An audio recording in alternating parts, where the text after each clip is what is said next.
Hi, ഞാൻ ജോൺ ബ്രിട്ടാസ്. കേരള രാഷ്ട്രീയത്തിൽ പരിചയപ്പെടുത്തൽ വേണ്ടാത്ത നേതാവാണ് CK പത്മനാഭൻ.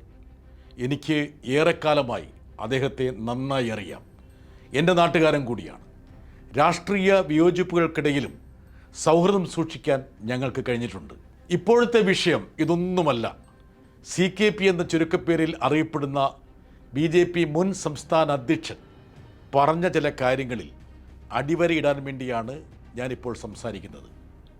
മതസൗഹാർദ്ദവും സാഹോദര്യവും ആഗ്രഹിക്കുന്ന ഏതൊരു വ്യക്തിയും കേൾക്കാൻ ആഗ്രഹിക്കുന്ന, എന്നാൽ BJPയിൽ നിന്ന് ഒരിക്കലും പ്രതീക്ഷിക്കാൻ കഴിയാത്ത വാക്കുകളാണ് CKPയിൽ നിന്നും കഴിഞ്ഞ ദിവസം ഉണ്ടായത്.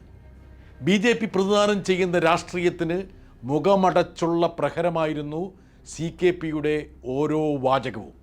അദ്ദേഹത്തിൻ്റെ പ്രതിപാദനം ചുരുക്കി പറഞ്ഞാൽ BJPയിലേക്കുള്ള ഒഴുക്ക് സ്ഥാനമാനങ്ങൾ ആഗ്രഹിച്ചുള്ളതാണ്.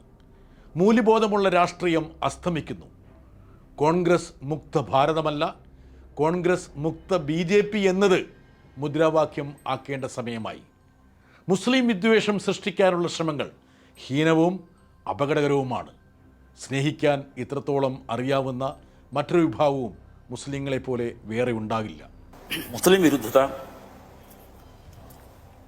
നമ്മുടെ നാട്ടിലെ സൗഹാർദ്ദത്തിന് തകരാറുണ്ടാക്കും എന്നുള്ളതല്ലാതെ പ്രത്യേകിച്ച് ഒരു പ്രയോജനം ചെയ്യാൻ വേണ്ടി പോകുന്നില്ല. പക്ഷെ ഇന്ന് എനിക്കറിയാം, ഇത്രയും സ്നേഹിച്ച ചങ്ക് പറിച്ചു കൊടുക്കാൻ കഴിയുന്ന ആളുകൾ മലപ്പുറം ജില്ലയിലാണ്.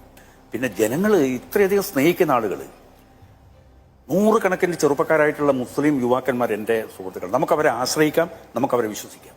പക്ഷെ നമ്മൾ ഇന്ന് നമ്മുടെ ജീവിത യാഥാർത്ഥ്യം നമ്മുടെ മുമ്പിലുണ്ട്. ഇത്തരത്തിലുള്ള ആളുകളെ ഒക്കെ നമ്മൾ സംശയത്തോടു കൂടി നോക്കേണ്ട കാര്യം എന്താ? ഇപ്പം നമ്മൾ അയൽവാസികൾ അങ്ങോട്ട്, ഇത് ഉത്തരേന്ത്യയല്ല, തൊട്ടടുത്ത് മുസ്ലിം ഇപ്പുറത്ത് ക്രിസ്ത്യാനി, നമ്മളിങ്ങനെ ഒരുമിച്ച് നിൽക്കുകയാണ്. പെരുന്നാൾ വരുമ്പോഴും ഓണം വരുമ്പോഴും പിന്നെ ക്രിസ്മസ് വരുമ്പോഴും ഒക്കെ ഭക്ഷണ സാധനങ്ങളൊക്കെ അങ്ങോട്ടും ഇങ്ങോട്ടും കൈമാറുകയും സ്നേഹിക്കുകയും ചെയ്യുന്ന ഒരു സമൂഹമാണ് നമ്മുടെ കേരള സമൂഹം. ആ കേരള സമൂഹത്തിൻ്റെ വ്യവസ്ഥ, ആ സുന്ദരമായ വ്യവസ്ഥ, അതിന് പോറലേൽപ്പിക്കുന്ന ഏത് സിദ്ധാന്തം ആര് കൊണ്ടുവന്നവർ പരാജയപ്പെടുകയുള്ളൂ എന്നുള്ളതാണ് എൻ്റെ വിഷയം. എന്നിങ്ങനെ പോകുന്നു CKPയുടെ വാക്കുകൾ. CKP ഇതാദ്യമായിട്ടല്ല മനസ്സ് തുറക്കുന്നത്. ചെഗുവേരയെയും AKGയെയും ആക്ഷേപിച്ച ഘട്ടത്തിൽ അമർഷത്തോടെ അദ്ദേഹം രംഗത്ത് വന്നിട്ടുണ്ട്. എന്നെ ഇപ്പോൾ അത്ഭുതപ്പെടുത്തിയൊരു കാര്യമുണ്ട്. നമ്മുടെ മാധ്യമങ്ങളുടെ നിശബ്ദതയാണ്. നിർണായകമായ തെരഞ്ഞെടുപ്പ് പടിവാതിക്കൽ വന്നു നിൽക്കെ കേന്ദ്ര ഭരണകക്ഷിയുടെ ദേശീയ സമിതി അംഗവും എന്തിനേറെ മുൻ സംസ്ഥാന അധ്യക്ഷനുമായ നേതാവ് ആ പാർട്ടിയുടെ രാഷ്ട്രീയത്തെയും സമീപനത്തെയും തുറന്നെതിർത്തപ്പോൾ ഫോളോ അപ്പ് എന്ന അടിസ്ഥാന മാധ്യമ തത്വം എന്തുകൊണ്ട് നമ്മുടെ മാധ്യമങ്ങൾ വിസ്മരിച്ചു? ലളിതമാക്കാം. ഇടതുപക്ഷത്തെ ഒരു നേതാവാണ് ഇത്തരത്തിൽ ഒരു പ്രസ്താവന നടത്തിയതെന്ന് സങ്കല്പിക്കുക. പിന്നീട് ഏതൊരു ദേശീയ പ്രാദേശിക നേതാവിനെ കണ്ടാലും മാധ്യമങ്ങൾ ആദ്യമുയർത്തുക ആ പ്രശ്നമായിരിക്കും. പ്രധാനമന്ത്രി മോദി മുതൽ സുരേന്ദ്രൻ വരെയുള്ളവരോട് യഥാർത്ഥത്തിൽ ആദ്യം ചോദിക്കേണ്ട ചോദ്യം CKPയുടെ പ്രതികരണത്തെക്കുറിച്ചാണ്.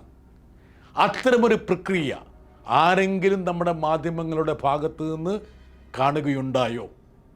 CKP പറഞ്ഞ കാര്യങ്ങളെ സർവാത്മന സ്വാഗതം ചെയ്യുമ്പോൾ തന്നെ അത് സൃഷ്ടിക്കേണ്ടിയിരുന്ന സംവാദം ഇല്ലാതെ പോകുന്നത് മാധ്യമങ്ങളുടെ ഇരട്ടത്താപ്പ് കൊണ്ടാണ് എന്ന് പറയാതെ വയ്യ.